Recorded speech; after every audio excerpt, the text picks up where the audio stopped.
Hey guys, Matthew Snow here. I just wanted to take a few minutes and explain the two main techniques on how we build a door. And first off, though, we're going to go over a little bit of the general anatomy of a door that we put on a cabinet. And really what we want to look at here, and this is what we call a five-piece door construction technique. Um, and what we want to look at is the vertical pieces are called stiles, and the horizontal pieces are called rails. And then in the center, we have it, just as it says there, the center panel of the door.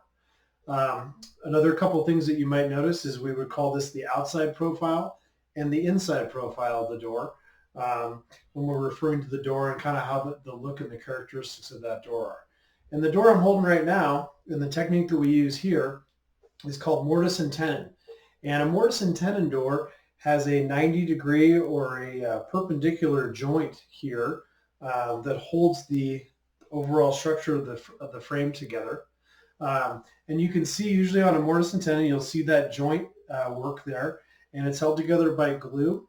And this door is a very sound door, very well built door.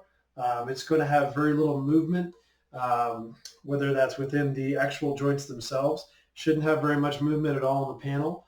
But those are some things to look for there in a mortise and tenon door.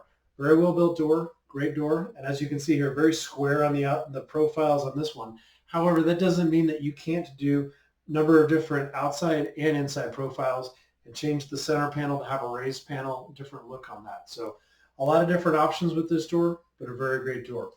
The second door technique that we use a lot is the miter technique.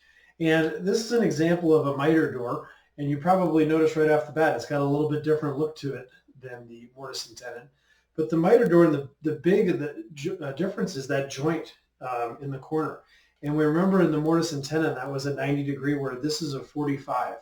And what that allows us to do is to bring a little bit more of a fancy edge that would come all the way around on the outside profile, but also on the inside as well.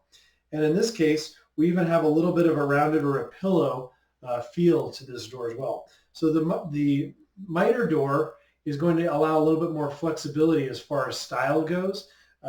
Creates a little bit different look for the kitchen.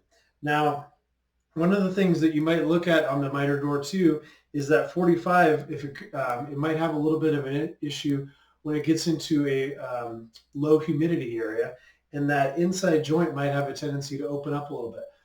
This is a true characteristic of wood for that joint to open up a little bit, and it's a characteristic of a miter joint door.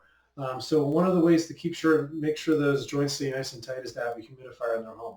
But overall, wonderful door, great door to look at, very well built door, and a different way to make the doors. So to go into a quick review here, we have our miter door here, and then we have our mortise and tenon door here. So two different doors, two different looks, obviously, but both well built and great for the home, for the characteristic that you're looking for, and to share with your customers.